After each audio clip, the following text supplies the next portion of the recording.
एक छोटेसे गाव होते. तिथे एक गरीब आणि एकटी असलेली बाई रुक्मिणी आपल्या लहान मुलासोबत राहत होती. रुक्मिणी खूप साधी होती, पण तिच्या मनात भक्तिरस भरलेला होता. तिच्या पोटात एक मुलगा होता, नामदेव. त्याला त्याच्या पित्याचे प्रेम आणि मार्गदर्शन मिळाले नव्हते, कारण रुक्मिणीचे पती लहान असताना मरण पावले होते. तरीही रुक्मिणी आपल्या लहान मुलाला चांगले शिकवण्याचा प्रयत्न करत होती. रुक्मिणी रोज काम करत असे आणि नामदेवाची काळजी घेत असे. दोघांनाही दुःख आणि तंगी यांचा सामना करावा लागायचा, परंतु रुक्मिणीचे हृदय पूर्णपणे स्वामी समर्थांच्या उपास्याची आणि त्यांच्यावर असलेल्या श्रद्धेची छायाचित्र होती.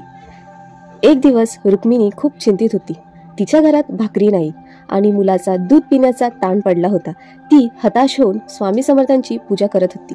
स्वामी, कृपा करून आमच्या कुटुंबावर दया करा, आमचं जीवन सोपं करा, आम्हाला तुमची कृपा पाहिजे, असे ती मनाशी विचार करत होती.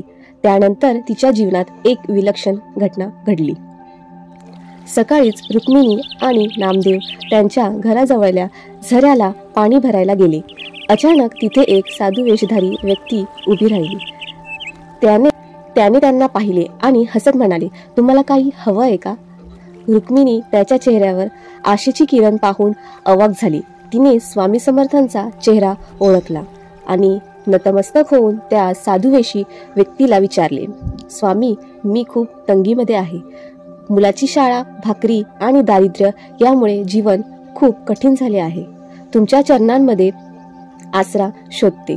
कृपा करून आम्हाला मदत करा. स्वामी हसत उत्तरले, तुम्ही मागणं थांबवून तुमच्या मनातील श्रद्धा आणि प्रेमात तळ मांडावं, तुम्हाला सर्व काही मिळेल. स्वामी समर्थांच्या वचनांची जादू घडली आणि रुक्मिणीने दिलेल्या श्रद्धेने तिच्या जीवनाला एक नवा मोड घेतला. काही दिवसांनी गावात एक अनोखी घटना घडली.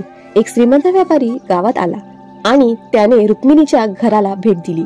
त्याला तिच्या भक्तीची आणि समर्पणाची कहाणी ऐकली होती. त्याने तिला मदत केली. तिच्या मुलासाठी शिक्षण, घरासाठी भाकरी आणि रोजच्या गरजांसाठी आर्थिक सहाय्य केले. स्वामी समर्थांची कृपा रुक्मिणीवर अखेर पडली होती आणि तिच्या जीवनात आनंद आणि समाधान आलं. आणि असेच रुक्मिणी आणि नामदेव यांच्या जीवनात स्वामी समर्थांचे आशीर्वाद कायमचे राहिले. त्यांना एकटे वाटू लागले नाही, कारण त्यांच्या पाठीशी स्वामी समर्थ होते.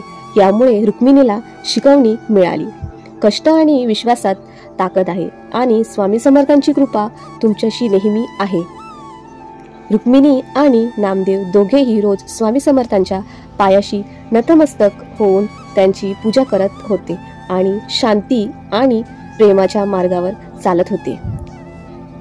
ही कथा हृदयस्पर्शी आहे आणि स्वामी समर्थांच्या कृपेचा अनुभव दाखवते, ज्यामुळे एक गरीब बाई जीवनात आशा आणि आनंद संचारला.